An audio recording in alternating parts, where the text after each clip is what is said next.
구독, 좋아요 꾹꾹. 여러분 반갑습니다. 말씀 창고의 서현 목사입니다.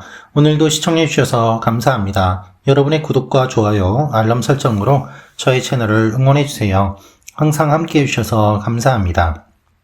오늘은 마가복음 11장 1절부터 10절 말씀입니다.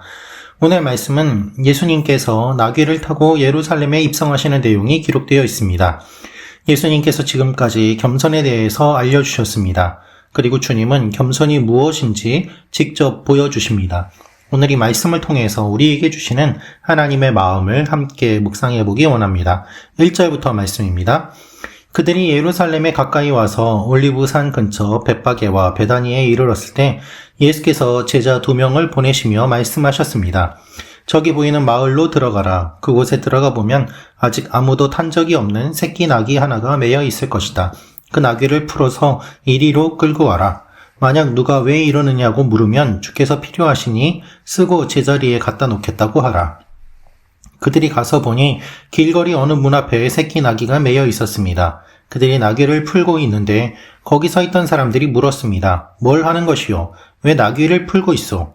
그들이 예수께서 일러주신 대로 대답하자 그 사람들이 허락해 주었습니다. 그들이 나귀를 예수께 끌고 와서 자기의 겉옷을 그 위에 얹어드리자 예수께서 나귀를 타셨습니다. 많은 사람들이 길 위에 겉옷을 깔아드렸고 또 어떤 사람들은 들에서 나뭇가지를 꺾어와 길에 깔기도 했습니다. 앞서가는 사람들과 뒤따라가는 사람들이 외쳤습니다. 호산나 복이 있으리로다. 주의 이름으로 오시는 분이요. 복이 있도다. 다가오는 우리 조상 다윗의 나라요. 지극히 높은 곳에서 호산나. 예수님께서 예루살렘 성에 입성하시는 것은 무엇을 의미합니까? 예수님께서 십자가를 가까이 두신다는 의미입니다. 그런데 예수님의 이 십자가 그리고 예수님의 부활에 대해서 몇 번이나 말씀하셨음에도 불구하고 제자들은 준비하지 않았습니다. 예수님께서 직접 준비하십니다. 예수님께서 제자 2명을 보내시며 말씀하신 것입니다. 다수 가운데 일부를 선택할 때 사용하는 말을 사용하셨습니다. 마가복음에는 예수님이 사람을 보낼 때 둘씩 보내시는 경우가 많이 나옵니다. 어떤 목적을 가지고 사람을 보내시는데 오늘 이 원어를 보면은 마치 현장에서 목격하듯 생생하게 묘사하는 표현이 사용되고 있음을 알 수 있습니다. 예수님께서 제자들을 보내면서 말씀하십니다. 그것은 무엇인가 하면 새끼 나귀 하나가 매여 있을 것인데 그 나귀를 풀어서 이리로 끌고 오라는 말씀입니다. 이 말씀을 보면 예수님께서는 제자들이 아무도 타지 않은 나귀를 끌고 오도록 하시는데 스가랴 9장 9절과 관련된 말씀을 하시는 것입니다. 예수님께서는 구약의 성취를 하고 계십니다. 구약의 말씀을 이루시는 주님께서 행동 하나하나를 모든 것을 다 말씀을 이루기 위한 것으로 하고 계시는 것이죠. 예수님이 나귀를 타고 예루살렘에 입성하심으로써 구약 성경이 예언하는 왕이심을 선포하시는 것입니다. 순례자들은 주로 걸어서 들어갔습니다. 따라서 예수님이 나귀를 타시고 예루살렘에 입성하신 것은 의도적으로 스가랴 9장 9절 말씀을 이루시기 위한 것, 즉 예수님이 메시아이심을 선포하신 것이라고 할 수 있습니다. 예수님께서 나귀를 타심으로 말미암아 사람들에게 공식적으로 선포하시는 것이죠. 무엇을 선포합니까? 메시아라는 것입니다. 이제는 감추는 것이 아니라 때가 되었습니다. 이 때가 되었기 때문에 예수님께서는 이 일을 하시는 것입니다. 여러분, 하나님의 일은 반드시 때가 있습니다. 그리고 주님께서 이해할 수 없는 일들을 시키시더라도 그것은 주님의 때가 되었기 때문임을 우리는 생각해야 합니다. 예수님께서 누가 왜 이러느냐라고 물으면 이라고 말씀하십니다. 모든 것을 주님께서는 다 예비하시고 준비하시는 것을 볼 수 있습니다. 말할 것, 대답할 것까지도 주님은 알려주시는 것이죠. 주께서 필요하시니 쓰고 제자리에 갖다 놓겠다고 하라. 그렇습니다, 여러분. 이 나귀는 한 번도 사람을 태운 적이 없습니다. 그런데 예수님을 처음 태웁니다. 그 이후에 제자리에 갖다 놓게 되죠. 이 나귀는 쓰임받습니다. 여러분, 이 나귀가 쓰임받는 것을 보면 사실 우리는 이 나귀에 대해서 우리가 예수님이 나귀를 타신 이후에는 어떻게 되는가 거기까지 미처 생각을 못하는데 주님은 쓴 다음에 돌려줄 것까지도 미리 다 알고 계시고 말씀하고 계십니다. 이분이 우리 주님이십니다. 예수님께서 말씀하신 대로 가서 보니까 새끼 나귀가 매여 있었습니다. 예수님께서 말씀하신 그대로 나귀를 풀고 있는데 주인이 물어봅니다. 뭘 하는 것이요? 왜 나귀를 풀고 있어? 라고 말이죠.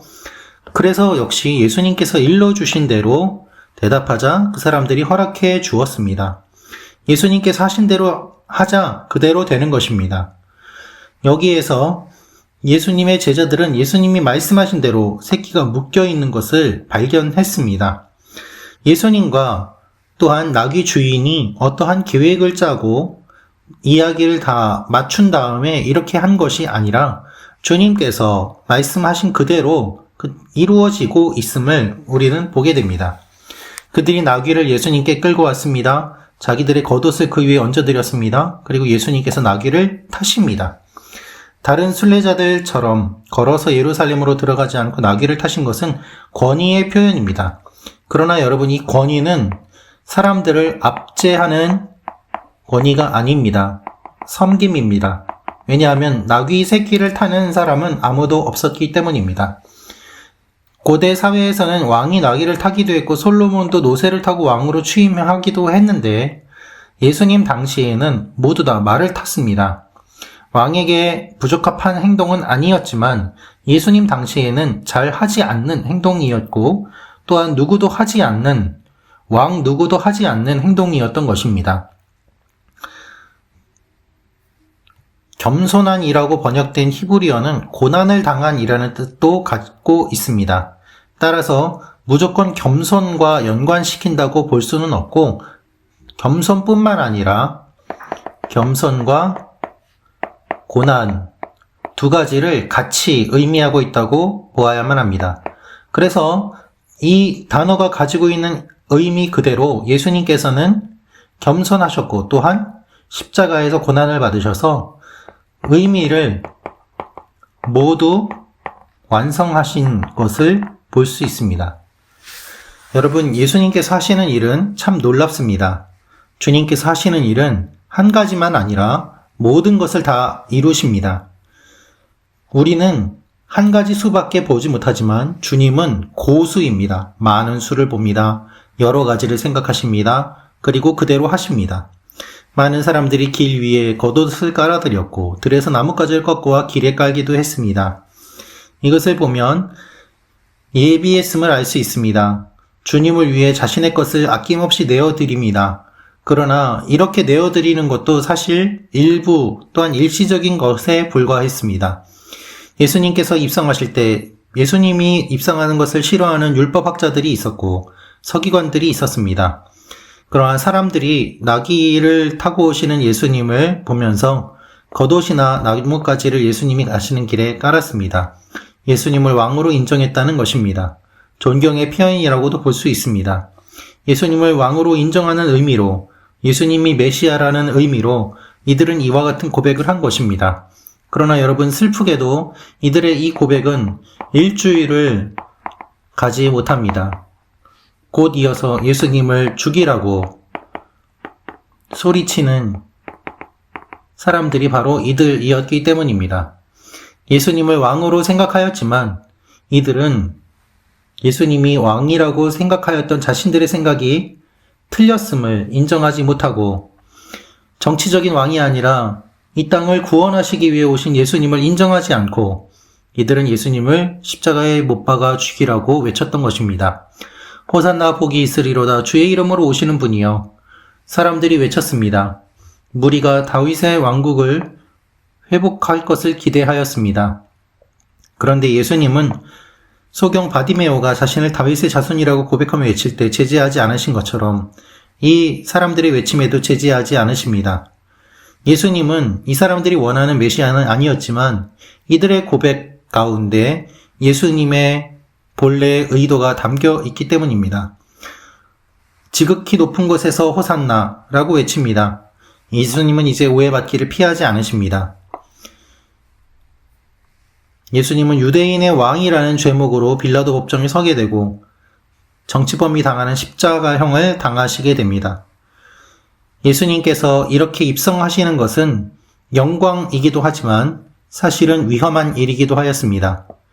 영광과 위험은 항상 동반됩니다. 높이 올라갈수록 사람들의 공격도 심해지기 때문입니다. 그러나 주님께서는 이와 같은 일들을 경험하시고 가장 높이 매달리신 십자가를 통하여서 우리를 구원해 주셨습니다. 사랑하는 말씀 창고 가족 여러분, 예수님은 겸손의 왕이십니다. 그러나 이 겸손은 낮아짐이고 낮아짐으로 그치는 것이 아니라 진정한 겸손으로 가장 높이 올라가시는 분이십니다. 가장 낮은 곳에 내려오셨기 때문에 가장 높은 곳에 올라가실 수 있는 분, 그분은 오직 예수 그리스도밖에 없습니다. 주님은 우리에게 말씀하십니다. 높은 자가 되려고 하지 말고 낮은 자가 되려고 말씀하십니다. 그리고 그 말씀대로 예수님께서 겸손의 본을 보여주십니다. 우리가 이 주님의 말씀을 마음에 새기며 서로 높이 올라가려고 교만하고 경쟁하는 것이 아니라 낮은 자리에 항상 주님과 동행하며 나아가기를 주님은 원하시고 계십니다. 오늘도 이 일을 마음에 새기며 나아가는 여러분과 제가 되기를 원합니다. 기도하겠습니다. 살아계신 아버지 하나님, 주님께서 죽음의 위험 가운데서도 그것을 무릅쓰고 십자가를 치시기 위해 입성하십니다. 주님, 우리가 주님의 겸손과 주님의 말씀과 주님께서 하신 모든 사랑과 은혜를 기억하게 하옵소서. 하나님의 일들이 우리의 삶 가운데 일어나게 하시고 우리도 주님의 길을 걸어가는 하나님의 사람들이 되게 하여 주옵소서. 예수님의 이름으로 기도합니다. 아멘.